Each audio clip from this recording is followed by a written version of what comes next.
government exists to protect our God-given, unalienable rights. I'll have more to say about that in just a couple weeks. You know, it was a revolutionary idea. We shouldn't forget that as we talk about these complex foreign policy issues. The idea of government for the people, by the people was and remains important and was unique.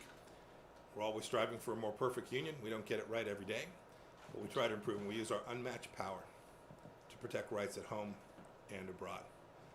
Happy early 4th of July to you all and to your families. Now turning to the substance of my remarks today.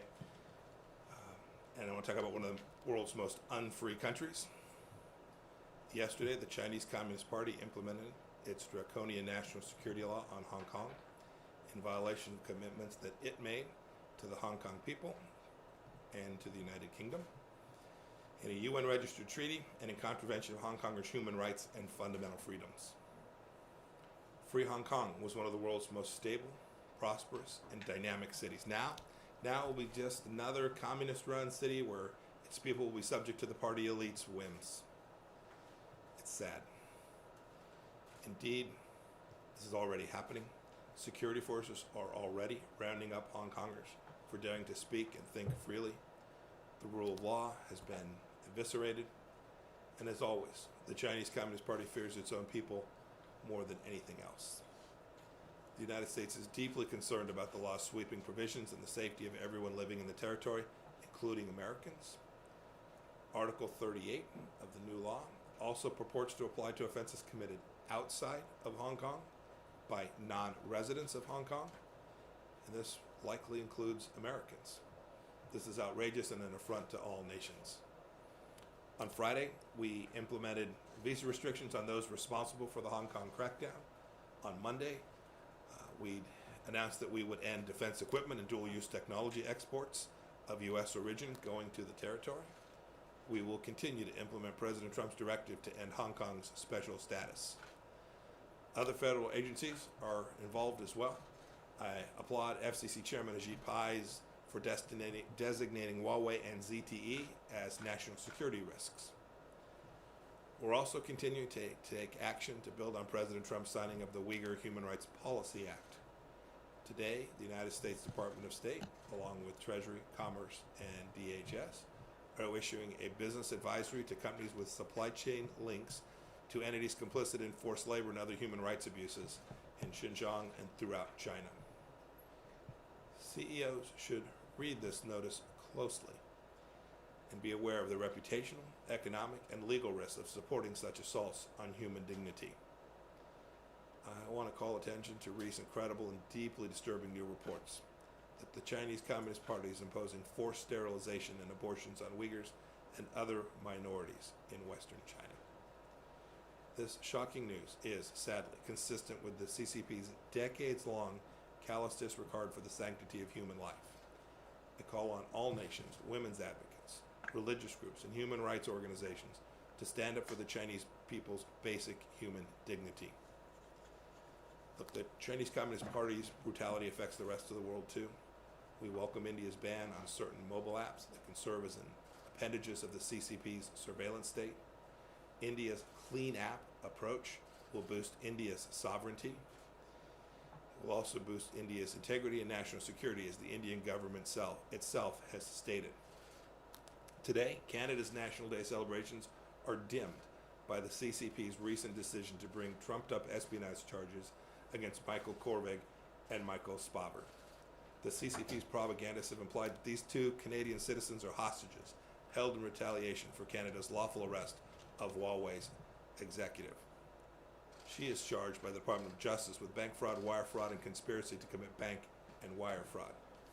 I commend the Canadian government for standing firm and backing their independent legal system. Hostage-taking for political gains puts China in league with the Irans and Venezuelas of the world. The two Mikes need to come home now.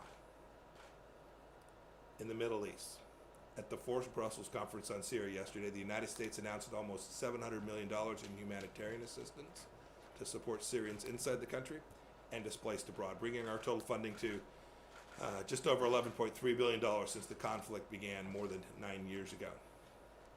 In Iraq, I want to commend the government there for bringing all armed groups under its control including those firing rockets at Iraqi government facilities. The presence of these lawless actors remains the single biggest obstacle to additional assistance or economic investment for the country. For the world to help Iraq, Iraq must first help itself. Baghdad's actions are a step in the right direction, and we applaud them. I want to note 3 brutal honor killings that have taken place in Iran. 14-year-old Romina Ashrafi, 19-year-old Fatima Barhi, and 22-year-old Rouhani Amri. 2 were beheaded and 1 was beaten to death with an iron bar at the hands of relatives. For 40 years, corrupt Iranian leaders have condoned murder, dehumanized women, and ignored cries for justice. When will they stop this unspeakable, wicked assault on human dignity? Staying on Iran. As many of you saw yesterday, I spoke to the UN Security Council, urging them to retain the 13-year-old arms embargo on Iran. These restrictions, as a result of the failed JCPOA, are set to expire in October.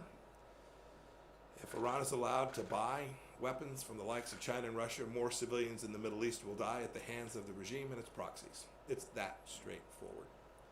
Tehran will become an arms dealer for the Maduros and Assads of the world.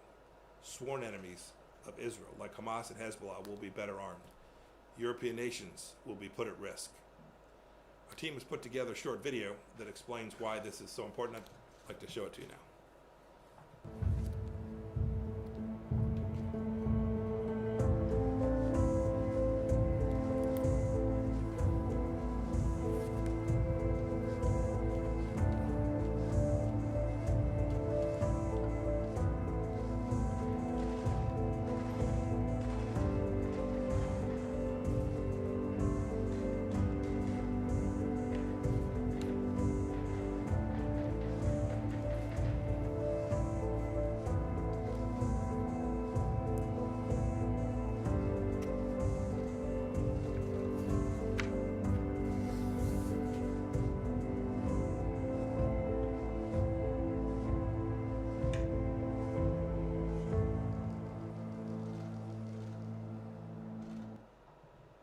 So when you all hear about legal niceties and complexities and international fighting about what the right course of action is, remind yourself about what happens to the world if this arms embargo is lifted. In the end, that's what matters. In the end, it's what the UN Security Council has the capacity to ensure does not take place. I remind you to go back and look at remarks from the previous administration about the fact that the United States has the unambiguous right, without the consent of any other nation, to ensure that this arms embargo stays in place. This administration can do everything we can to make sure that that happens, to keep not only American people safe, but to reduce instability in the Middle East. A little north of Iran, we applaud this week's constitutional reform in the Republic of Georgia. We call on Georgia's parliament to honor the will of the Georgian people and pledges of Georgian officials through the passage and implementation of internationally recommended election reforms. Good on them. And yesterday, for the 3rd time in less than a year, I met with my counterparts from Kazakhstan, Kyrgyz Republic, Tajikistan, Turkmenistan, and Uzbekistan in the C5+1 format. We share many goals, including peace in Afghanistan, strengthening regional trade, energy and security ties, and building resilient economies for each of those countries. As a sign of America's focus on building genuine partnerships, our Development Finance Corporation CEO, Adam Bowler, is today accompanying Ambassador Khalilzad on a trip to the region to scout out investment opportunities where American businesses can be successful and help these countries be sovereign and independent as well. Congratulations are in order for the Democratic Republic of Congo. In an unprecedented ruling, President Tshisekedi's chief of staff was convicted for corruption. And no one, however high in office, should be above the law. And last week, the people of Malawi elected Lazarus Chakwera as their next president. This is only the second time that a court, in Africa, that a court has overturned a presidential election tainted by irregularities, and the only time that a re-election process has resulted in an election of an opposite party candidate. Truly a historic opportunity for the people of that country. This past week, the United States and Russia held the first round of nuclear arms control talks. Our two sides met in Vienna. They had positive, detailed discussions on a wide range of topics, including China's secretive buildup. Beijing regrettably boycotted the talks, continuing its record of secrecy and rejection of multilateralism. And on Monday, the Bureau of Energy Resources led an interagency working group as part of the U.S.-Greece Strategic Dialogue, where we're working together to diversify energy sources in Southeast Europe, develop resources together, and promote regional energy security.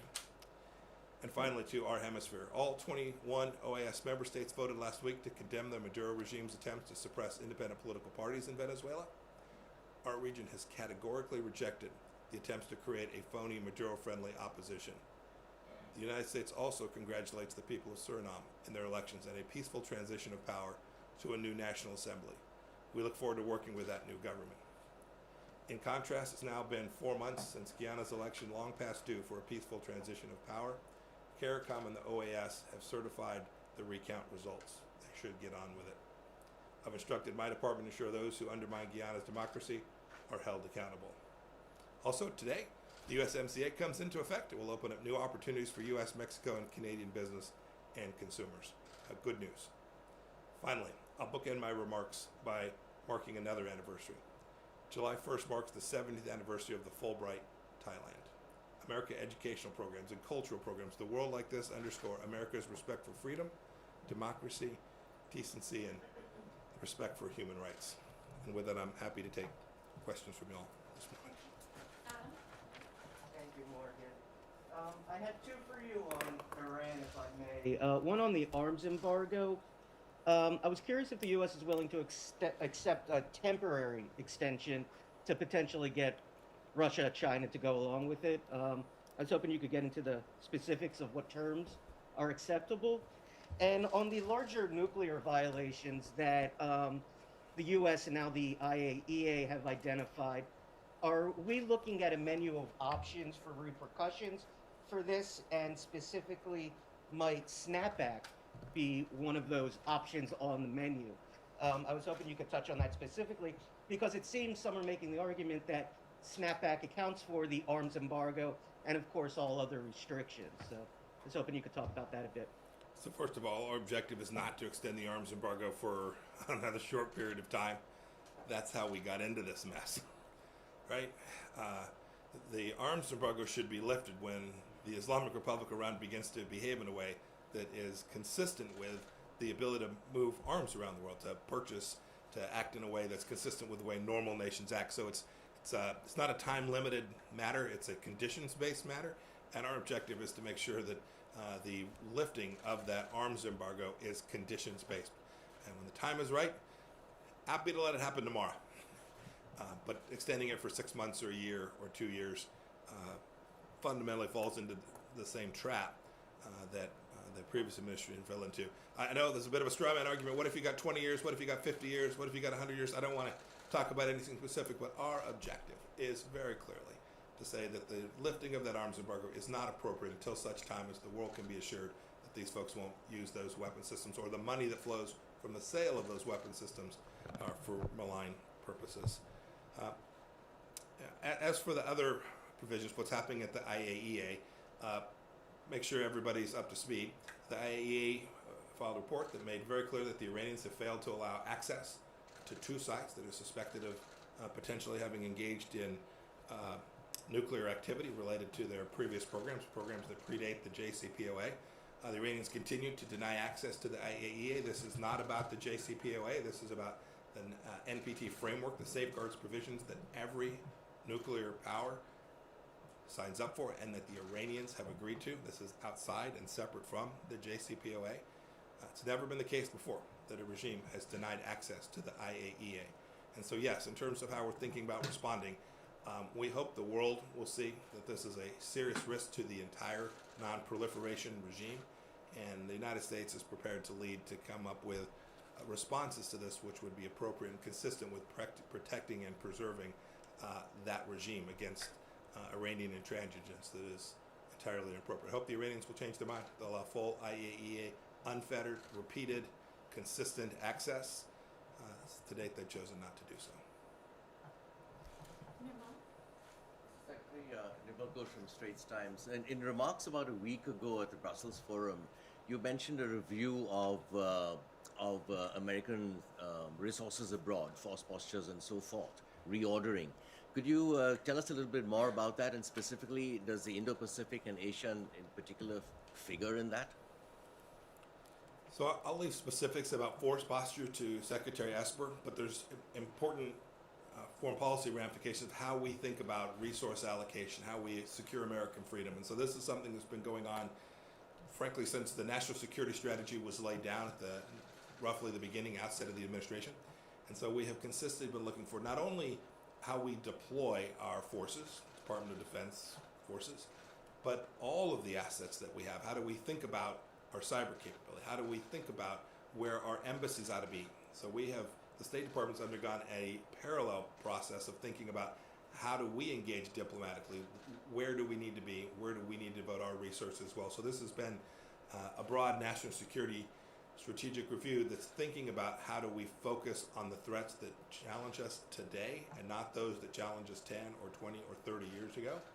And then as your question suggested, we have certainly raised our game with respect to thinking about the threat that the Chinese Communist Party poses to the United States of America, and you will see that resources and strategy will be the result of the objective that President Trump laid out. Mr. Secretary, yesterday, following your speech at the Security Council, the German representative said the U.S.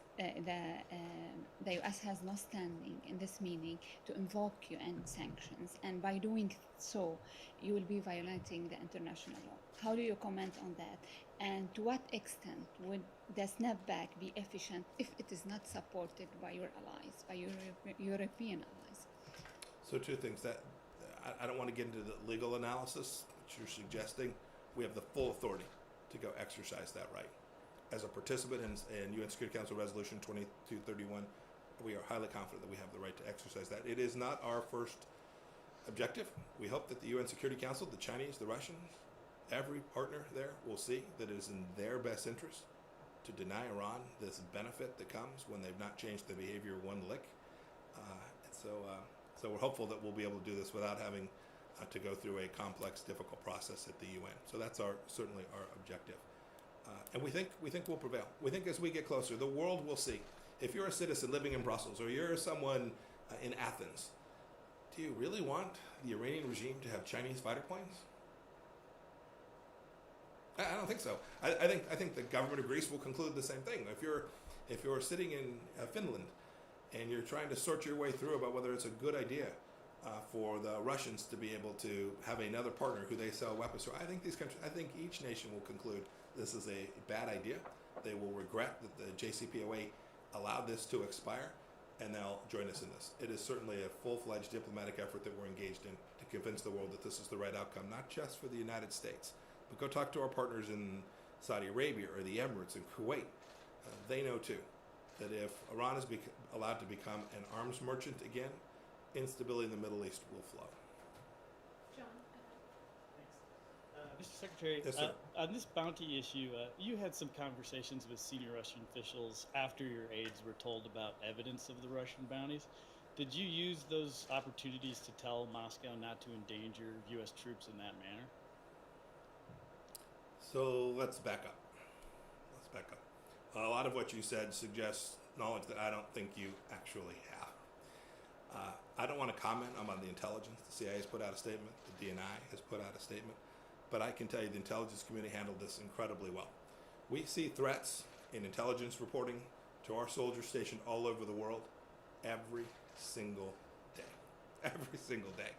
And so I can assure you that whatever reporting it is that you're referring to, that we responded in precisely the correct way with respect to making sure that our forces were postured appropriately, that they were aware of the level of the threat, the credibility of the threat, and that we were there. Second, the fact that the Russians are engaged in Afghanistan in a way that's adverse to the United States is nothing new. By the way, some members of Congress are out there today suggesting that they are shocked and appalled by this.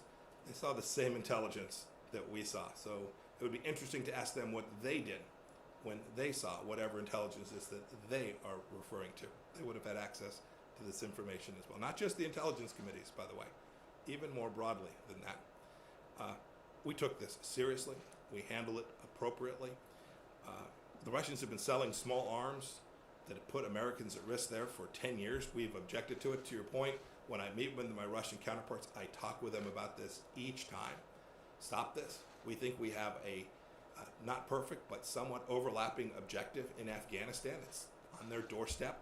We know they were routed in Afghanistan, right? So they have an objective there too, to reduce the risk of terrorism there. So yes, maybe not every time, but with great frequency, when I speak to my Russian counterparts, we talk about Afghanistan.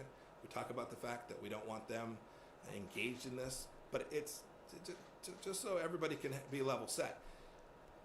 Money flowing to Afghanistan to support the Taliban has been going on since we went to Afghanistan, now almost 2 decades ago.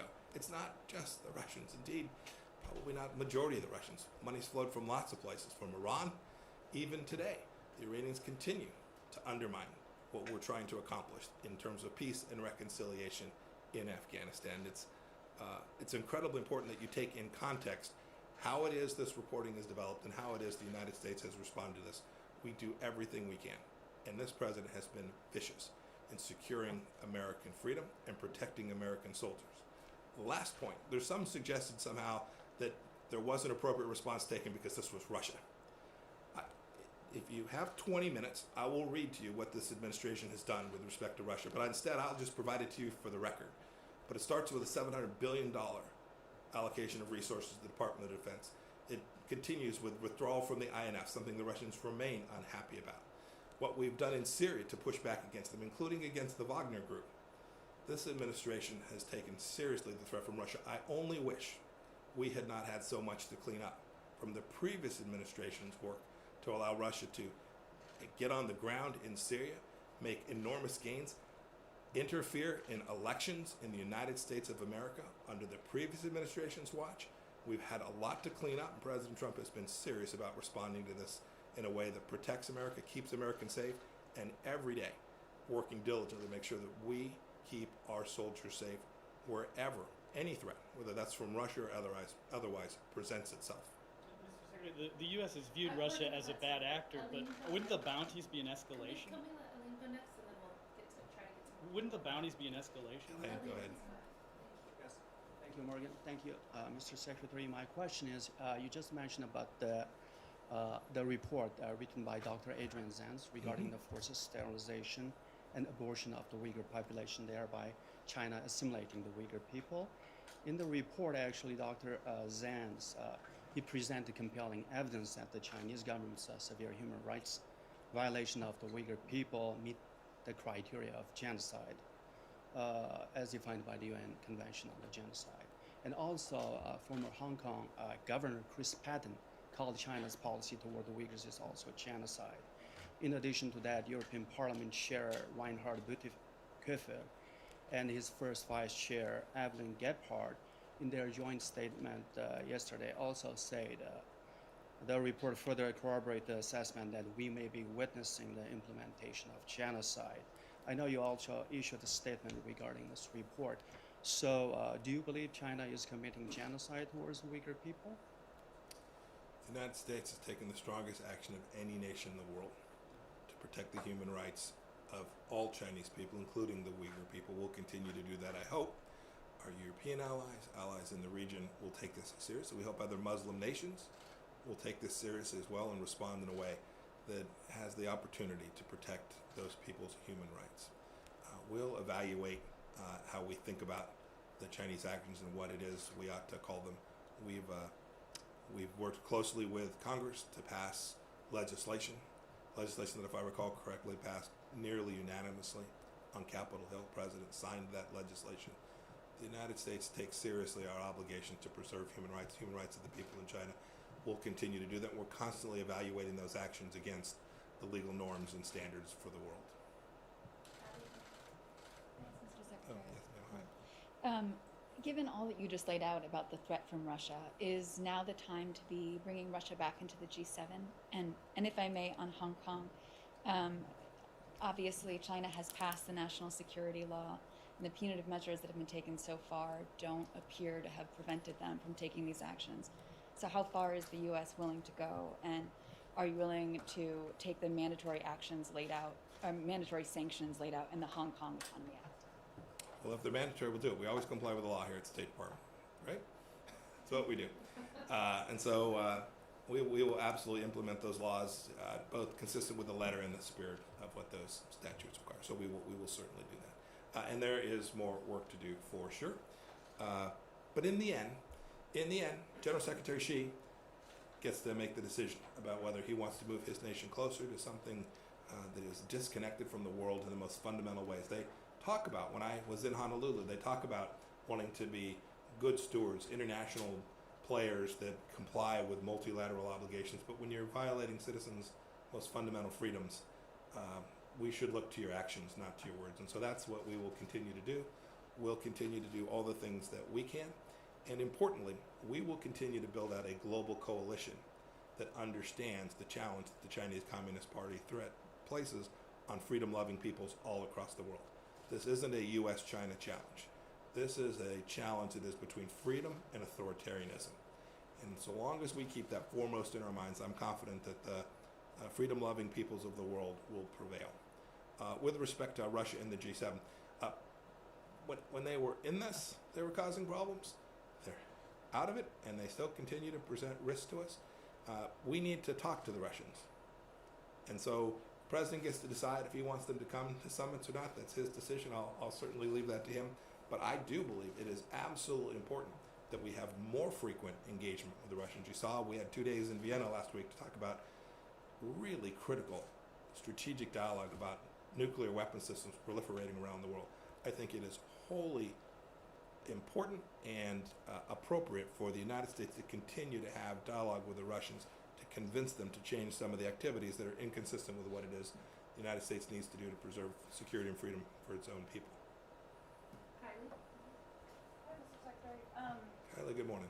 I understand you don't want to get into the specifics of this intelligence, but now that it has been... No, it's not that I don't want to. I won't, because I'm not going to further jeopardize intelligence capabilities. I'm not going to put at risk the young men and women of Afghanistan in the same way that some news organizations have done. I just simply won't engage in that, Kylie. It's inappropriate, it is dangerous, and you ought not be part of that.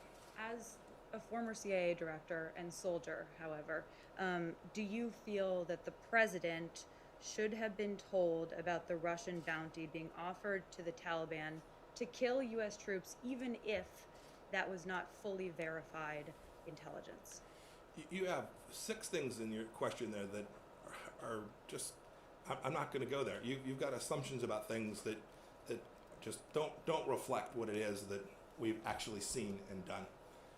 With respect to this idea, this administration has been good. And when I was CIA director, I was directly involved in this and making sure that the president had the relevant information he needed to make important strategic decisions. You should know that threats, I'll give you an example of threats to our embassy. Every morning I get a briefing. It's the first or second thing I do every day about challenges that we have, threats to our embassy. I don't share that with the president every day. These are Americans. These are State Department diplomats who are at risk. What we do is we do the hard work. We put our team on the ground. We make sure we have the security posture right. If necessary, I call my counterpart at the Department of Defense and make sure that his forces are properly positioned. If the threat is a verifiable enough and of a sufficient threat, we do this every day. We make those judgments. That's my responsibility to do that, to do it well. When the threat is sufficiently serious, the scale of the threat is of such importance that there's an action that I think that the president needs to be aware of, and the information that I've seen is sufficiently credible, then we make sure that the president is aware of that. The president has been consistently aware of the challenges that Russia presents to us. And he is aware of the risk in Afghanistan. It's why we have spent so much time over this past year at the president's direction to reduce risk to our forces in Afghanistan in a way no previous administration has done. We've set about a peace and reconciliation plan inside of that. And by the way, as part of that, we've talked to the Russians about how we can reduce the risk of violence from the Taliban to Americans on the ground in Afghanistan. Now, we've taken the threat, and the president's taken the threat to our forces in Afghanistan incredibly serious throughout the entire duration of this administration. So it's your opinion that the president Somebody else have a question? didn't need to know about this intelligence? Thank you, Mr. Secretary. Yes, sir. My question is on Lebanon. The Lebanese judge who issued a ruling banning local and foreign journalists from interviewing the U.S. ambassador to Beirut submitted his resignation yesterday after he was referred to judicial inspection over the ruling. Is the U.S. satisfied with that? And are you concerned of any military escalation between Israel and Hezbollah in the near future? Well, we're always concerned about the space between Hezbollah and Israel, but related to this incident with our ambassador and her ability to speak freely there, that doesn't raise my concerns greatly. I don't think that greatly increases the risk of conflict between the two. As for this judge no longer being the judge, one fewer Hezbollah judge is always a good thing. Tracy? Mr. Secretary, you just mentioned, you talked about having talked to the Russians about reducing threats to American service people from the Taliban, and yet Not just for the Taliban. Not just for the Taliban. Okay, from Yeah. various, but you know, if indeed the Russians were offering bounties to kill, If indeed. Okay. Yes. Okay. you know, we You all are going places that I'm not going to go, because we have work that is important to keep our soldiers safe, and I'm not going to allow you to lay down questions with facts that are asserted and say, oh, he didn't refute what I said in my question, therefore it must be true. I'm not going to go down that path with you. Okay, but this would seem a major escalation, and you've talked about Iran. Anytime Iran would attack American troops through their proxies, there would be consequences to pay. And so I'm just wondering if that same kind of warning should not be given to the Russians. I can absolutely assure you that when we see serious, credible threats from the Russians, whether there's are Russians engaged in threatening activity in Ukraine, Russians engaged in threatening activity in Syria, Russian threatening activity, they're now in Libya, their actions in Venezuela, the list is long. When we see credible information that suggests that the Russians are putting American lives at risk, we're responding in a way that is serious. And you said, do we warn them? Do we talk to them? I think the answer is, of course we do. Okay, Rich? Thanks, Secretary. Hi. On Hong Kong, in your opening remarks, you called it now, after the security law was imposed, just another city subjected to the CCP's whims. Is Hong Kong lost, and how far is this administration willing to go to try to prevent that, or to try to bring a situation back to where it once was? Well, whether it's lost or not is entirely dependent upon the decisions that General Secretary Xi makes.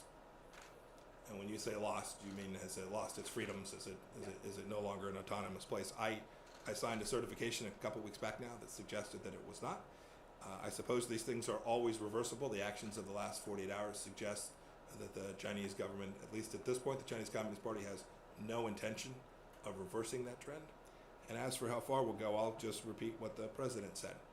He wants to ensure, with a handful of exceptions, that Hong Kong is treated just like mainland China, because that's the way that General Secretary Xi has chosen to treat that place as well. With that, thank you all. I've got to head on today. Thank you all. Have a good day.